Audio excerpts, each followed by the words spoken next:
Just want to give a really quick shout out to a film that I just watched. It was recommended by Quentin Tarantino on a podcast that I was listening to about a year ago. And a couple of things he said struck me about it. And I was going through Amazon Prime and saw that it was free to stream and gave it a try and really enjoyed it. This is 2010's Unstoppable. Unstoppable was directed by Tony Scott, who had a phenomenal career as a director. Most notably, he made Top Gun. He also made The Last Boy Scout. He made True Romance, The Fan, tons of great films that typically have this kind of action edge to them, but they are also a little bit deeper than your average run-of-the-mill Hollywood action flick. And this film, the thing that I really appreciated about it was that it was simple and it was very, very trim. It was like 90 minutes and it was centric on one plot idea, which is that there is a derailed train that must be stopped at any cost. The train in the film, when I was listening to Tarantino, he was talking about the way they treat the train in this film. And it's shot like a monster in a monster film, was his example. And the use of sound effect and the use of the way they framed the film was very much like a monster flick. And actually, coincidentally, Ben Serzin, who is the cinematographer, just shot Godzilla vs. King Kong. So there is some real connection to that world of, this giant unstoppable beast. And it's cool that the film makes use of that for something that is so grounded in reality, like a train derailment. The film is loosely based on a true story. Of course, it's enhanced and, dramatized a lot. But that kind of merriment of monster movie, reality, true fears coming together is really unique and really appealing. And again, very, very trim plot. There is not a lot of ancillary characters. It's really hyper focused on this idea and it drives forward constantly. I think the train gets derailed in like the first 10 minutes of the movie, maybe 15, and you're basically on this roller coaster with it through the entire thing. The film stars Denzel Washington and Chris Pine, and Denzel is like top of his form as always. He is he's got this kind of classic movie star thing about him. When he wants to be funny, he's funny. Close your eyes if you want it. You got a real knack for inspiring confidence, you know that?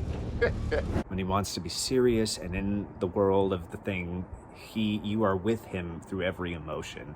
And his kind of calm, cool attitude is very, very reflective of his work. And he's definitely in this film at the height of that. He makes me think of someone like Harrison Ford or Tom Hanks in kind of that classic movie star embodiment. Chris Pine is the younger guy and kind of the how would I say this? Chris Pine is kind of the not so seasoned conductor. He's brand new to the game, and his character, his uncle, is like part owner of the train company, and so a lot of the older veterans around the train company think that maybe he can't hold his own in the world that he's trying to work in. So there's this cool dynamic of him trying to prove himself, and Denzel is like, the laid-back guy who's seen it all, done it all. You want to kill yourself, you do it alone. All right, you do what you want. Wait! And their relationship and their back and forth is kind of what sells this movie on a human level. And because it's so simple, they also don't give us a lot about their backstory or a lot to kind of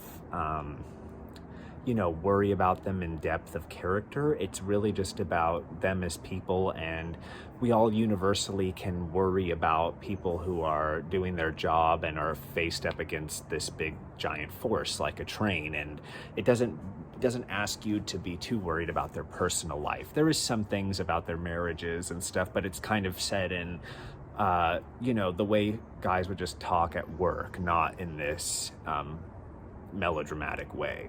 Another really standout performance is Rosario Dawson. She is kind of the girl at the headquarters in the train station who's trying to put all the pieces together to try to stop this train. We're not just talking about a train. We're talking about a missile the size of the Chrysler building. You know, she is bridging the gap between the workers who are, you know, on the train, the police, the guys in the suits at the top of the business who have all the money at stake and their reputation. She also navigates this other character who I kind of consider him like a Han Solo. He is out to stop the train kind of on this vigilante thing. She calls him up at a diner and is like, hey, you know the biz, you got to find a way to stop this train. And he kind of meets up with Chris Pine and Denzel to help them out along the way. Yeah, it's a like I said, a very simple thing, and it works on the universal idea that, you know, this thing is dangerous, that this thing is unstoppable, and it is pulse pounding, you know, and it's something that you want out of a movie like this. And it very easily could ride that line of being a B movie and of cheesiness, and it somehow manages to stay really focused in reality and stay tense. And I think that that's awesome. You know, I love things that are tight and that are simple, and this one just really nails it. The film isn't gonna, you know, it's not gonna win Oscars. It's not going to, you know, be the critical sensation that's, you know, everybody's gonna be writing about in textbooks for years. But I think that it still is so deserving of its place in its genre, and it rises above so many other films because of the neatness and precision that it was made with. And it comes from a lot of different aspects. Tony Scott's direction, the performances, the tight script, the editing, the treatment of the train being so menacing and so powerful that it just fires on all cylinders. And I would recommend anybody check out this 2010 great film, Unstoppable. Grab it by the tail, gun in the opposite direction.